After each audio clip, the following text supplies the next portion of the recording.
哇，好漂亮！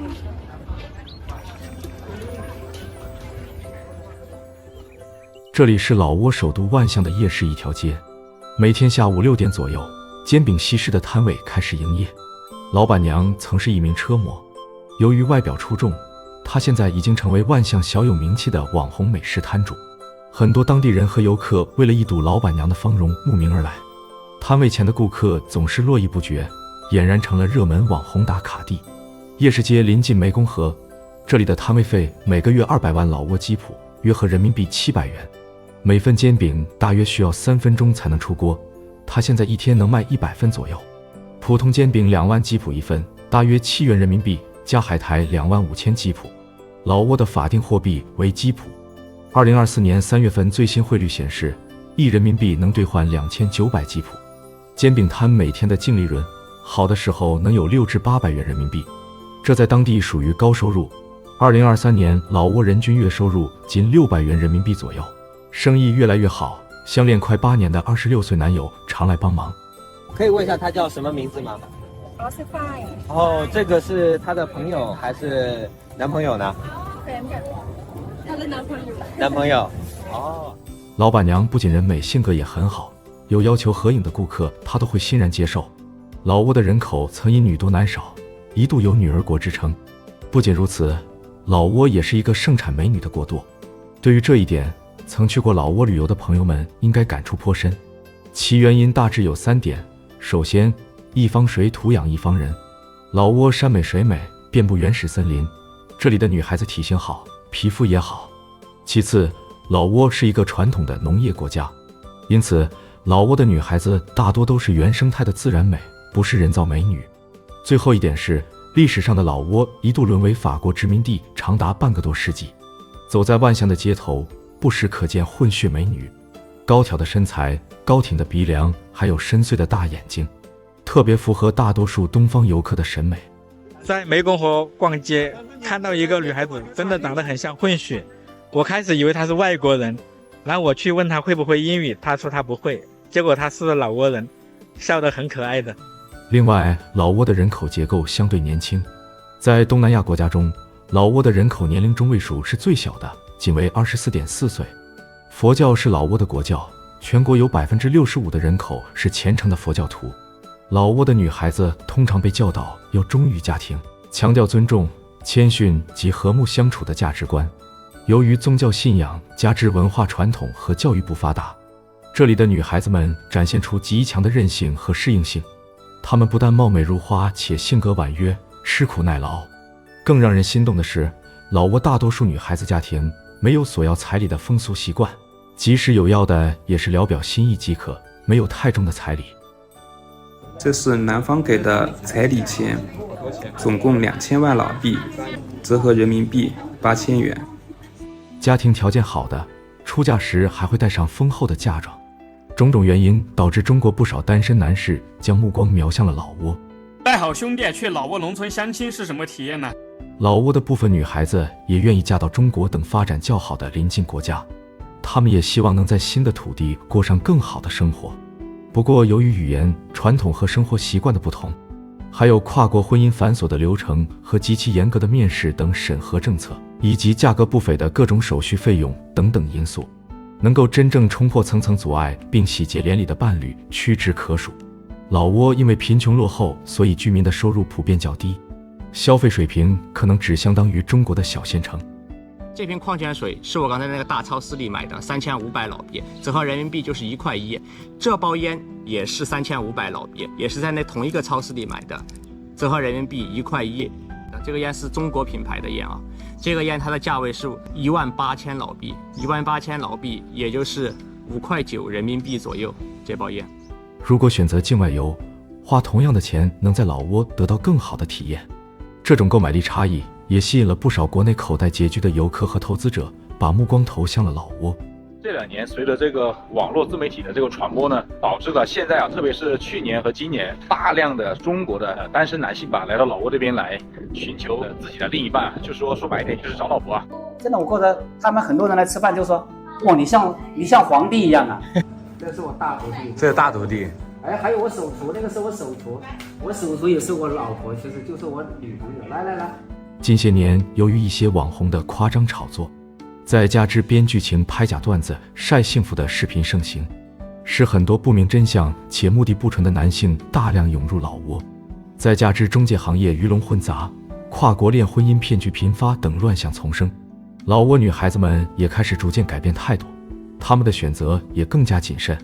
个别女孩子把物质条件看得越来越重，老挝移民局会经常突击检查境外人员常住区，如果查到与当地女孩子没有办理结婚证就住在一起的，按法律规定，即使是自由恋爱、相互自愿，也会被按非法同居进行处理，罚款最高可达10多万人民币，还可能坐牢。不过当地人不受该法律约束。总之，如今想在老挝寻求伴侣，并不像网传的那么美好和简单。想不讲一讲，在老挝的话还有什么规定啊？如果是我们老挝的话，没有办结婚证的话，不能住在一起的，犯法的。就是说不能婚前同居。对呀。那你们老挝人和老挝人可以婚前同居吗？我们老挝人和老挝人的话可以。能够去搭讪到的一些老挝女孩子，实际上她们大多数啊都是比较用我们中国话就说老油条。你会慢慢的发现，他们大多数人都是图我们的钱包的，就是你给他钱花，你给他买东西，他就会跟着你一起谈恋爱，甚至你认识1天就能跟你住在一起的都有可能的。提起老挝这个国家，相信很多人都没有太深刻的记忆点。作为邻国，它显得低调而神秘，几乎毫无存在感。那么真实的老挝究竟是个怎样的国家呢？大家好，欢迎来到边缘纪录片。本期艰难旅程带大家走进开满鸡蛋花的神秘邻国老挝，看一看普通居民的生活，了解一个最真实的万象之国。这一称号不仅反映了其首都万象的名字，还象征这个国家与大象之间深厚的文化联系和历史渊源。老挝与大象之间的联系可追溯到数个世纪前，至今仍在人们的生产和劳动中占据着极为重要的地位。这头成年雄性亚洲象正在转运一根价值连城的红木，如果能够顺利地将木材拖运到3公里外的森林边缘，它的主人将能得到1200欧元的报酬，折合人民币近1万块。但在如此恶劣的环境下，托运重达5吨的红木已超出了亚洲象的能力范围。虽然大象不断的尝试，但哪怕挪动1厘米的距离都显得无比艰难。3个小时的努力，他们仅只让木材往前走了10米。在中老边境人迹罕至的原始森林的中心地带，生活着老挝最为神秘的民族。他们过着简单古朴、刀耕火种、自给自足的生活。感觉像是那个烂砍了伐在烧山，其实不是，这就是传说中的刀耕火种。该族实行的是女主外男主内的生活方式，女性需要承担起家庭日常运转的重任，如种地、砍柴、看娃、做饭、狩猎、养殖等一些繁重体力劳动几乎都由女性承担。这里男性是掌权者，每天基本不用干活，所以这个部落又被称为是男性的天堂。部落保留至今的一些独特习俗，也让初到此地的外来者感到面红耳赤。看这衣服虽然时尚中还略带这个风，所以说这个老妈妈呢略带风韵啊，别想多了。然后所以说这老妈不太好意思被拍啊。OK。比起转运珍贵红木的艰难和原始部落的神秘，另外一群人则正在从事着一项世界最危险的工作。越战期间，老挝的边境地区被投下了超过200万吨的炸弹。从事排雷工作的人员中，因女性更具有耐心且仔细。现在越来越多的老挝年轻女孩子选择从事这项工作，她们每个月可以赚到170欧元的收入，大约1300多元人民币。这份薪水相当丰厚，但也与他们所面临的风险和艰难成正比。老挝又称辽国，全称是老挝人民民主共和国，是东南亚唯一的内陆国家。北邻中国，南接柬埔寨，东接越南，西北达缅甸，西南毗连泰国。该国地广人稀，总面积约23.7万平方公里，大小相当于中国的广西壮族自治区。2023年的数据显示，老挝总人口约为758万，而广西的人口在2020年就超过了5000万。老挝是联合国认定的48个世界最不发达国家之一，该国的基础设施建设较为落后。2021年之前，国内仅有1条铁路。公路运输是老挝主要的运输方式，老挝公路总长55079公里，其中绝大部分都是碎石路和泥土路，沥青路仅为8830公里。在城市地区，摩托车是最常见的交通工具。另外，老挝是一个河流众多的国家，水上交通目前仍然是该国某些地区重要的运输方式。老挝的交通网络虽然正在逐步发展建设中，但在偏远地区，道路状况依然十分糟糕。老挝属于热带、亚热带季风气候，全境雨量充沛。官方统计，森林总面积约1700万公顷，全国森林覆盖率约为50%。不过，由于近些年严重的森林砍伐问题，以及农业刀耕火种、商业开发、水电设施建设、人口增长等原因，老挝的森林覆盖率可能已经降至35%。在一些人迹罕至的原始森林，是老挝红酸枝等名贵木材的栖息地。老挝红酸枝属于红木的一种，自然生长数百年才能成材使用，因其稀缺性、优良的物理性和美观的木纹，以及深厚的文化价值，受到国际市场的青睐，极其珍贵。这也吸引了不少老挝人从事伐木工作。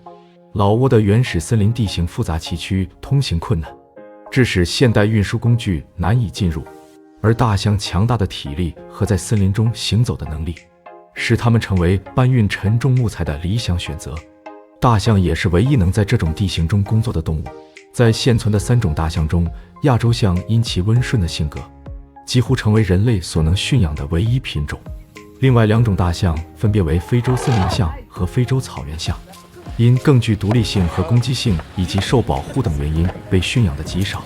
亚洲象是一种非常聪明的动物，它们有着丰富的情感，可以很容易地和人类进行良好互动，而且体格巨大，可以轻易移动重达1吨的货物。坎布是一头28岁的雄性亚洲象，正值壮年。象夫本扬用口令配合脚步动作进行指挥。对于人类而言，大象唯一的缺点就是胃口大。从事重体力工作的坎布一天能消耗250公斤的食物。不过此刻并非坎布的进食时间，工作期间不容开小差。时间紧任务重，象夫本扬必须命令大象继续赶路。伐木工支付高昂的薪水给象夫。本扬的任务是指挥大象到最难以抵达的区域，将木材转运至森林边缘。这样的地形对于象夫和大象来说都异常艰难。本扬说，因为下雨，森林地面变得湿滑。他的另一头大象就是在这样的环境中扭伤了前足，因为误工，这让他损失巨大。坎布从3岁起就接受本扬的训练，他的服从性很高。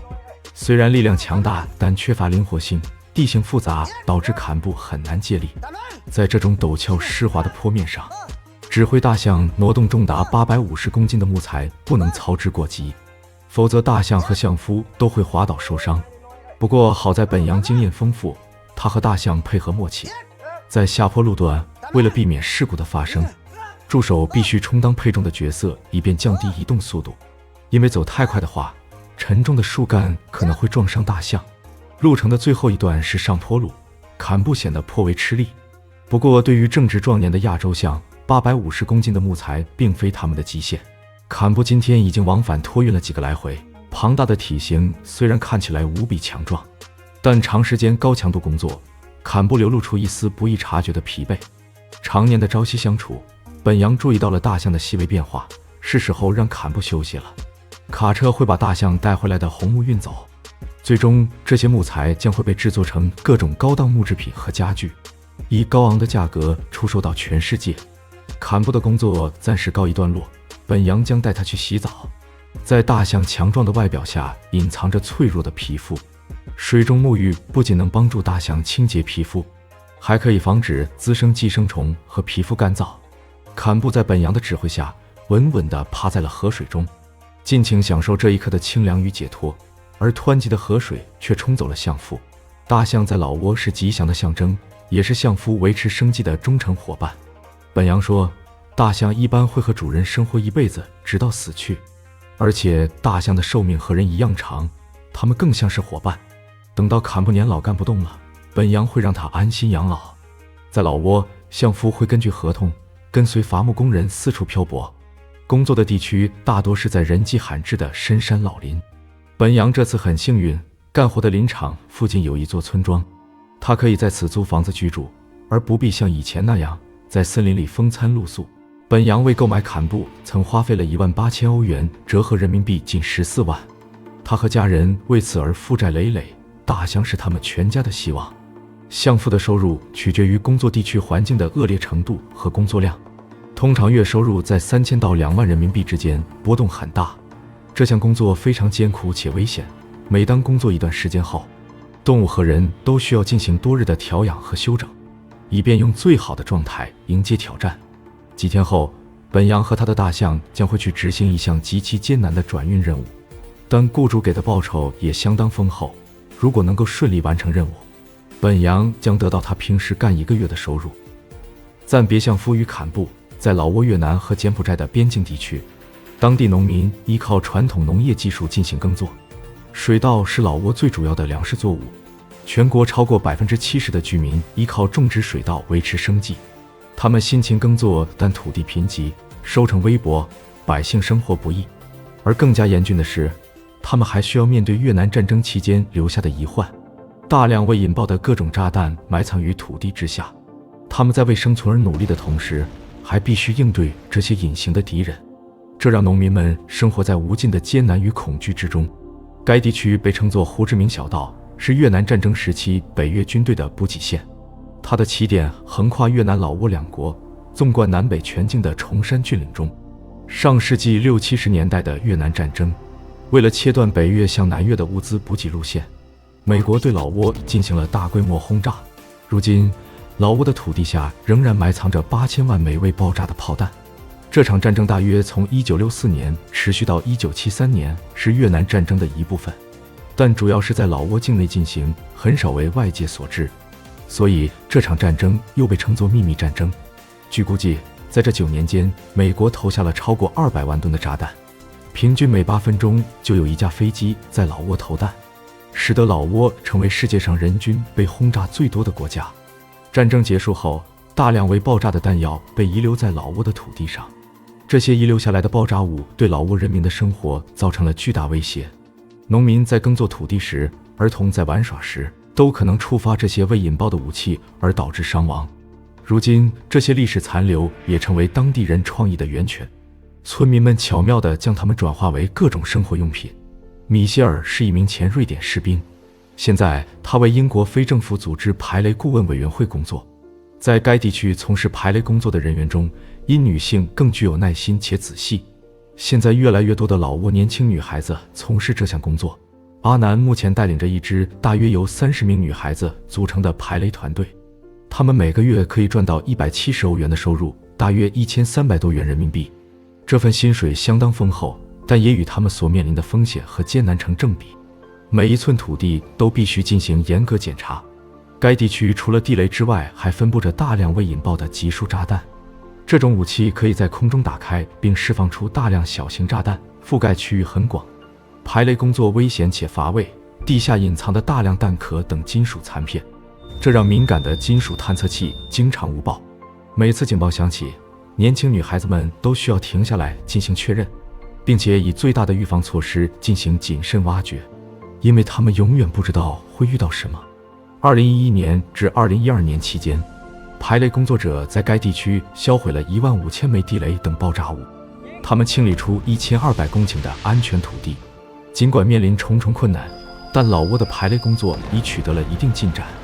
通过教育当地社区识别和规避以及清除工作的持续，诸多举措使得农田、学校和居住区等地逐渐变得更安全。自战争结束以来，老挝政府和国际组织一直在努力清除这些遗留的地雷和其他未爆炸物。然而，由于数量极其庞大且分布范围广泛，这一工作进展缓慢，彻底清除仍需要很长时间。1、2、3、停！重新回到老挝的山区林场，本羊和他的大象坎布即将启程去执行一项艰巨任务。通常本羊会安排他的大象在丛林深处过夜，因为他租住的村庄附近没有足够的食物，饥饿的大象会吃掉村民们的庄稼。为了防止坎布走远，他被拴上了铁链。成年亚洲象长达2米的象鼻能捡起地上的一粒黄豆。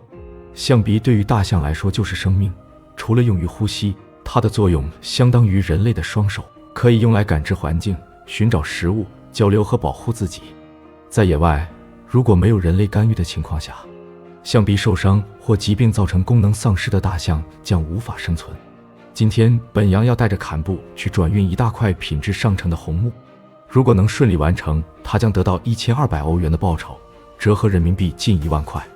丛林道路难行，只有大象才能在这样的环境中工作。成年亚洲象体重大多在2至5吨之间，坎布仅3吨多一点，但他们今天要转运的这块红木重达5吨。在这种地形中转运木材，无法使用辅助工具，依靠坎布自身的力量生拖硬拽，几乎不可能运回这块木材。如果强行驱使拖运，大象就可能受伤，从而会给象夫造成巨大损失。但极为丰厚的报酬还是让本羊决定冒险一试。他们首先要做的是把木桩的切割面对准小路才行，因为木桩现在是横卧在小路中央，这个位置和朝向是没法进行直接拖运的。他们需要把铁链拴在木桩边缘进行拖拽来改变朝向。由于木材沉重，只有铁链才能经得起这样的拉力。本羊不断地发出口令，引导大象发力。尽管坎布很努力，但这块红木实在太重了，因为铁链固定在了木块的上方一角，这样很容易脱落。几次尝试过后，木桩纹丝不动，这种拖拽方式并不可行。他们决定换个位置进行尝试，把铁链固定在木桩下方，可以减小阻力。本羊指挥大象用头顶的方式，让木材一侧底部翘了起来。助手迅速把铁链放到了树桩下面一角。经过一番努力，虽然调整好了铁链的捆绑位置，但重达5吨的木材稍微移动一点，就又重新回到原处。有人找来了一根小树桩当作支撑，不过地面泥土太软了，反复尝试多次仍收效甚微。他们现在也没有更好的办法。本羊说，虽然也可以将这块木材进行分割运输，但分割后的红木价值将大打折扣。较大的木材能够提供更多的加工灵活性和应用可能性，大尺寸且形状规整的木料能够提供更大的设计空间，而且接缝会减少很多，也能增强成品的美观性和稳定性。运输小队的成员都清楚，完整的红木才能卖个好价钱。最后，他们经过了40分钟的努力，才将5吨重的树桩调整到适合托运的位置。而大象坎布的磨难才刚刚开始，他必须将这段木材托运至距此3公里的村庄。虽然有运输小队为大象清除沿途障碍物，但丛林小道崎岖不平且地面松软，巨大的阻力让大象的每一次发力仅能拖动木块10几公分。经过了3个小时的超负荷体力输出，在坎布不断的嘶吼声中，树桩仅仅移动了不到10米。虽然大象还在努力，但运输小队此刻已感到筋疲力尽，这注定是个不可能完成的任务。本羊最终也无奈地表示放弃。他们会把这块价值连城的木料分成2段转运，但也只能等到明天了。坎布已经耗尽了所有的力气，木材的价值将一落千丈。比起大象的健康，本羊别无选择。目前，在老挝等东南亚国家的偏远地区，依然保留着这种原始的木材运输方式。虽然不是所有象夫都会虐待他们的大象，但不幸的是，有报道指出，仍有一些大象遭受到不当对待。他们被迫在恶劣的环境中长时间工作，没有足够的休息时间，且无法获得充足的食物和水。在某些地区，象夫还会使用钩子和其他不当工具驱使大象。大象属于一种极其聪明且富有灵性的动物，在最聪明的动物排行榜前10名中，大象排在前5。长期的劳累和虐待会对它们造成巨大的精神压力。以上种种因素都影响着它们的行为，比如个别大象会变得具有攻击性和破坏性等异常举动。关于大象报复人类的新闻也屡见不鲜。近些年来，在动物保护组织和政府的不断努力下，东南亚的亚洲象保护取得了一定的进展。在推广使用更加人道和高效的木材转运方式的同时，也在加强对亚洲象保护区的建设和管理，它们的生存环境也正在逐步得到改善。看不到。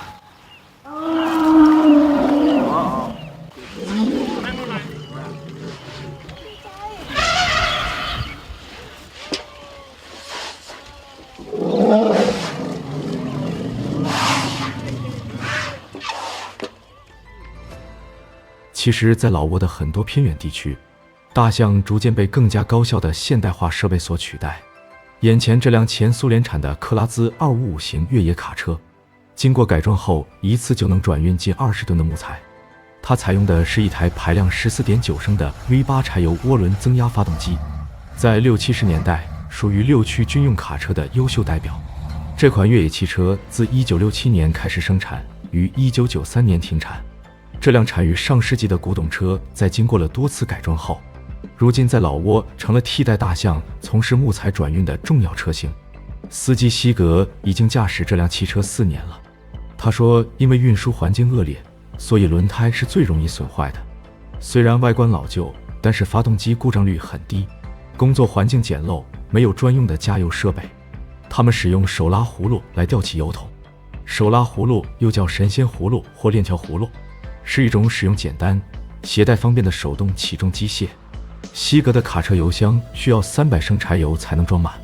这辆克拉兹2555经过大改之后，加装了很多设备，随之车身自重也增加了不少，100公里油耗高达50升。虽然耗油，但比起大象效率更高，也省去了很多人力成本。西格和助手坦特将共同完成接下来的转运任务。这辆克拉兹255型越野卡车原装采用全轮驱动，在60、70年代是苏联制造的最大的重型卡车之一，曾被称作战斗民族的陆地之王。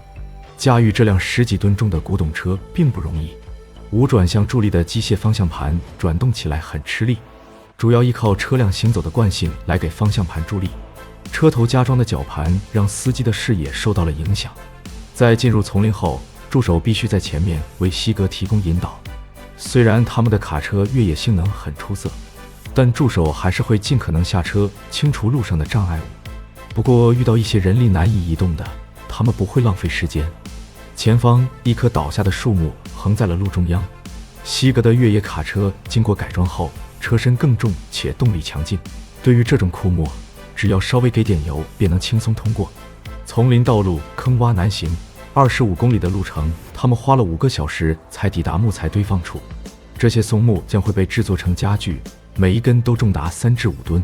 松树虽然很常见，但能长到这么大的也相当稀有。有懂的朋友可以帮忙科普一下这几根松木的树龄和价值。他们使用卡车上加装的绞盘来把木材拖拽上车。绞盘常被安装在越野车上，是在车辆遇困后用于自救的牵引装置。我在往期内容中也给大家介绍过这种工具，它主要依靠发动机的动力工作。汽车绞盘有很多种，常见的是电动绞盘。市面上一些重型汽车绞盘可以提供的最大拉力大约在12吨左右。依靠绞盘来装载数吨重的松树原木，技巧和耐心缺一不可。装车过程中往往需要对松木的拖拽角度还有钢缆固定位置进行多次调整，才能顺利完成。西格负责操作绞盘，车下助手负责把钢缆固定在树干的合适位置，并对司机的操控进行引导。有些视野盲区需要助手进行指挥。这项工作危险无处不在，他们需要默契配合，尤其是在拆下钢缆的时候需要谨慎小心。数吨重的木材可能会因放置位置不当而发生滑落，陈旧的设备也增加了他们工作中的风险。该地区已经有过多起因钢缆断裂而发生事故的先例。松木的长度几乎是卡车的2倍，为了防止木材滑落，西格需要尽可能地把它们往前堆放，以保持平衡。2人最终花费了3个小时才将4根松木装上了卡车。现在车辆和木材总共重达30吨，西格必须低速行驶，频繁制动可能会使刹车片过热而导致刹车失灵。如果发生翻车，2人将极其危险，反正他们需要花费双倍的时间。2人跑一趟的收入主要取决于他们转运木材的体积，一般是安方计价。完成今天的旅程会给他们带来总共37欧元的报酬，约合人民币290元。司机西格将得到其中的2/3，其余的属于助手。这份工作充满危险且辛苦，但优点是报酬丰厚。在老挝有2/3居民每天的生活费仅1.5欧元，折合人民币11块左右。首都万象的普通打工族，月工资也就600元左右。某些偏远地区人均月收入不到100元人民币。刚刚给星期五发了这个月的工资，刚好是满30天。他的上一份工作是在万象的一个公司里面做会计，一个月工资是只有200万老币，相当于人民币是不到650元现在的汇率。而且老挝人大部分的工资都还达不到200万一个月。在老挝最北端的风沙里省，交通闭塞，经济落后。虽然是一个省，但面积仅1.62万平方公里，与北京市面积相当。每天清晨5点，该省首府风沙里市的农贸市场已忙碌了起来。该市是老挝北部唯一的人口聚居地，面积2.5平方公里，人口仅数万，与中国云南接壤。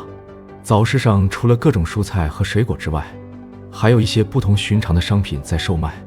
由于老挝自然资源丰富，野生动物种类繁多，各种野味在此实行明码标价，诸如山猪、鹿肉和刺猬、野兔、老鼠与蜥蜴，还有各种毒蛇等等。无论是天上飞的、地上跑的，还是水里游的，你都能在老挝的野味市场上找到。其中有很多在世界其他国家都属于保护动物，但是在老挝，只要肯花钱，不论是珍稀濒危的动物，还是凶猛带毒的野兽，都逃不掉成为野味的命运，令人不禁唏嘘。除了让人眼花缭乱的野味外，市场中备受欢迎的还有油炸昆虫、炭烤老鼠等重口味菜品。老挝政府虽然在07年颁布法律，明令禁止售卖和食用野生动物，但是由于相关部门监管不力和百姓经济困难等原因，在某些地区野味市场仍然屡禁不止。在风沙里市的周边地区是人迹罕至的丛山密林，虽然地形崎岖，交通闭塞，但这里至今仍生活着几十个被遗忘的民族。阿童是一名老师，他正准备踏上一段艰难的旅程。每次出发前，他都会带上一些方便面。刚刚成为父亲的阿童将离开家人1个月，他要到当地最偏僻的一个村庄教书。妻子虽然有些不舍，但这是丈夫的工作。与家人告别后，阿童旅行的第一站将从哈萨码头开始。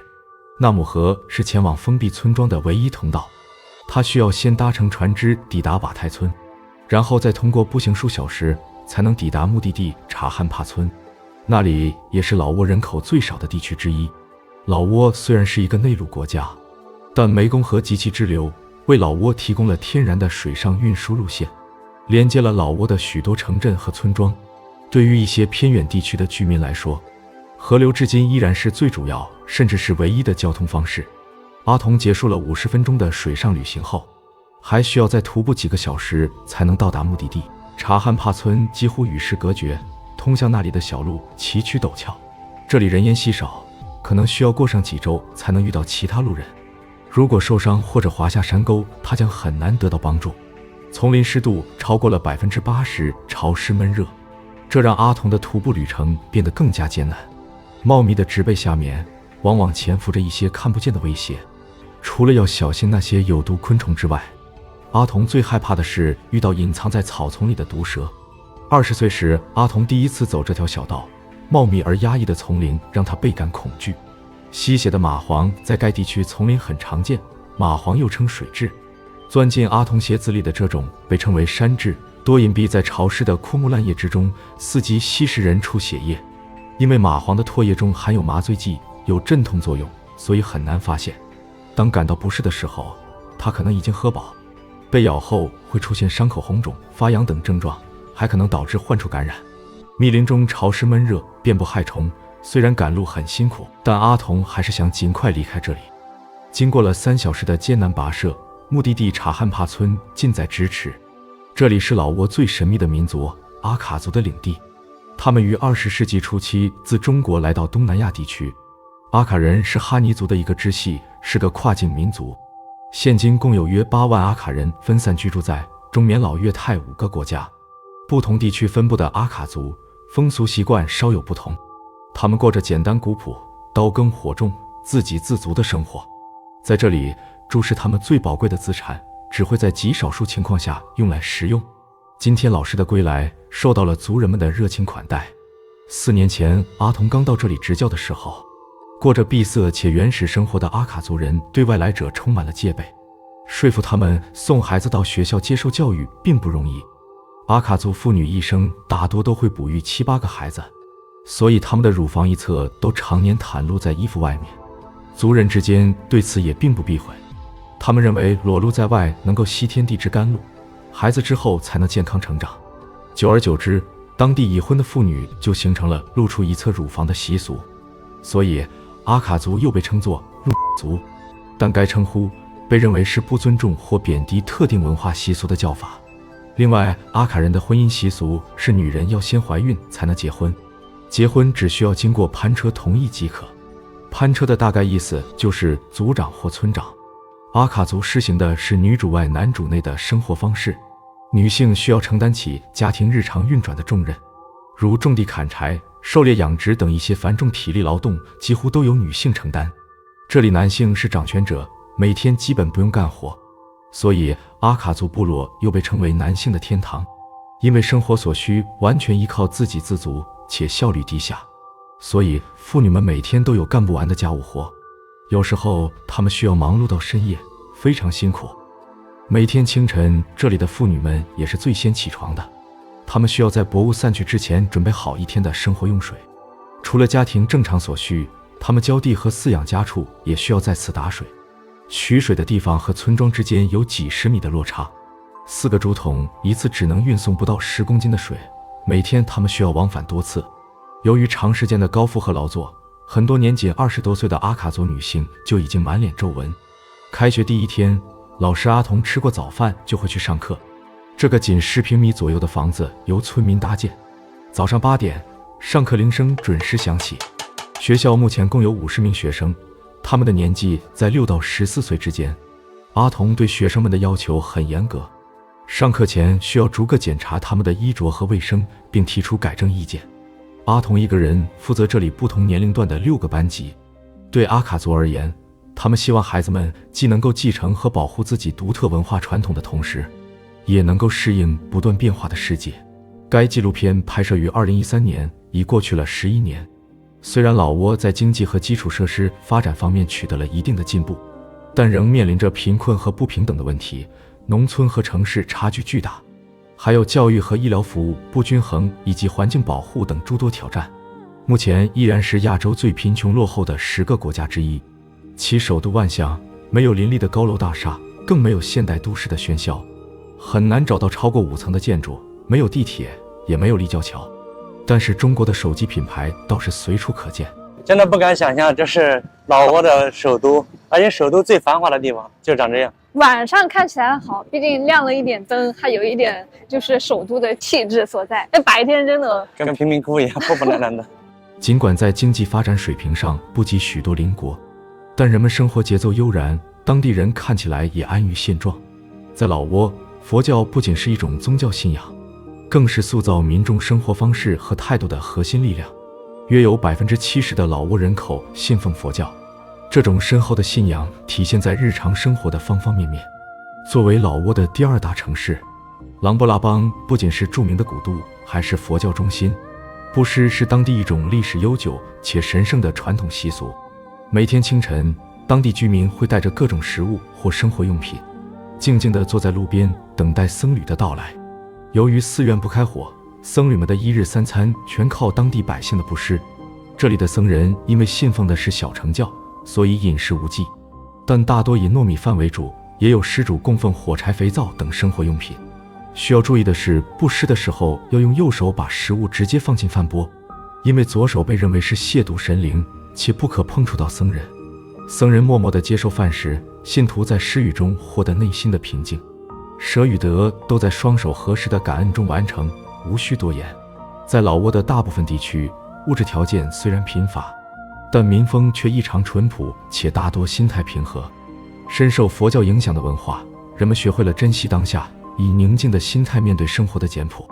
相比之下，许多经济发展快速的国家，尽管拥有更好的生活品质和物质条件，人们却常常面临着巨大的生活压力和心理负担。快节奏的生活和对成功的极度渴望，使得许多人陷入了焦虑和不满之中。